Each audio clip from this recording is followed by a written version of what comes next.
Taking a glance through Santa's eyes in a brand new book, the author, Coz Green, is joining me now in this sponsored interview just in time for the holidays. It's so good to see you. Good friend of ours here. So good to see you, dear. Merry Christmas. You don't look like you looked last time I saw you. I'll tell you first that. things first.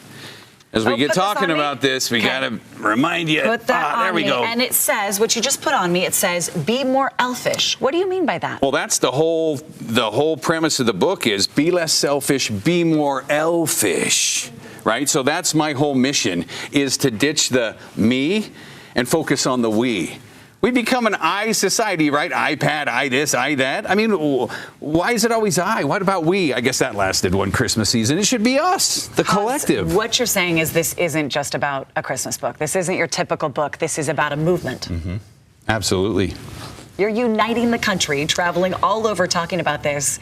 And what's the message? What's the message in the book? The message is love is the answer. Because more than ever before, we're disconnected.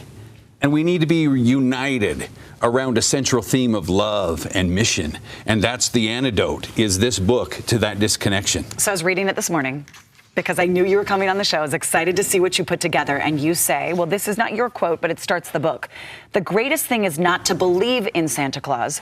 It is to be Santa Claus. How do we all be Santa Claus? And how did you settle on that in your own life? Well, and the book ends so well when I have to explain to my 5-year-old that, yes, Megan, there is a Santa Claus. Because Santa Claus is real, and that's probably one of the hardest things we explain to our children. Santa is real. But as I explain, Santa is our moms and dads, it's our grandmas and grandpas, our teachers, preachers, and friends. Everyone can be Santa if they're being elfish. And that's why the message of the book is, we don't trot this out once a year. Imagine the world we would live in if we just lived the way we do from Thanksgiving to Christmas every day of the year.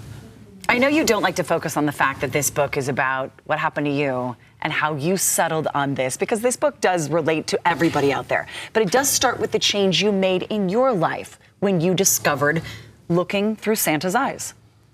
Because I think selfishness is what's wrong. And I admit, back in 1999, I was probably a little selfish. And so I had to go through a transformation to learn to be in tune with that frequency or vibration of love.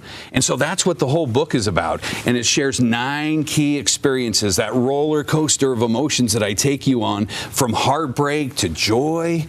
It is just an amazing journey. And your kids are part of it. And this started, like you said, back in the 90s. So they're now, one of the kids is now married with a baby girl of her own. Yes, up in Seattle. Rory's 2. So you talk now to your grandchildren about this exact same thing. Yes. And what's the response? What have you heard? Do we need the message of love now in 2023 more than ever before? I believe that is the message. We all need more love. And love really is the answer. We absolutely do. And so that's why this is a personal mission, to take this message to the world, to unite countries, communities, and families. And that's where it starts. And I believe I can do that. And you believe you can do it not just 30 days out of the year. Every day that ends in why? How did I know you would say that? I don't know. But the response must be like it's an aha, because it really is simple when you break it down to be less selfish, be more elfish. Everybody gets that, because elfish is the opposite of selfish. And it's so fun to see families now that have that cross-stitched in their living rooms, or companies that actually have that in their buildings that say, be more elfish. And it becomes a theme. It's a value system. Imagine children growing up with their siblings saying, you're being a little selfish. You need to be more elfish. It's a part of a culture that we can develop. So this book isn't to be put on a bookshelf. It becomes the cornerstone of a family, because these are values and principles we should live as families. It's changed you. It has. I can see it. I can feel it. It's changed you. And it's funny, you sat down and we said, well, I'm going to tell you what I want for Christmas. You said, no, you should tell me what you're going to give. That's how I've always been different, right? So when I go to performances, corporate or big stage shows, and people say, well, you're going to just sit there and ask kids what they want for Christmas? I don't. I challenge them, what are you going to give for Christmas? Because that's what it means to be elfish. It's a mindset. It's a mindset. Change, and it's a movement, shift. everybody. ThroughSantasEyes.com. If you would like to order the book, I know you're traveling everywhere. Are you stopping anywhere in Utah to do any book signings? Yes, so if you just go to Through Santa's Eyes, the media page, it lists all the book signings. I've got a book signing up in Layton this Saturday from 1 to 3 at the Layton Barnes & Noble. And I'm off to Denver today and tomorrow. And Coz, what a great gift for everybody.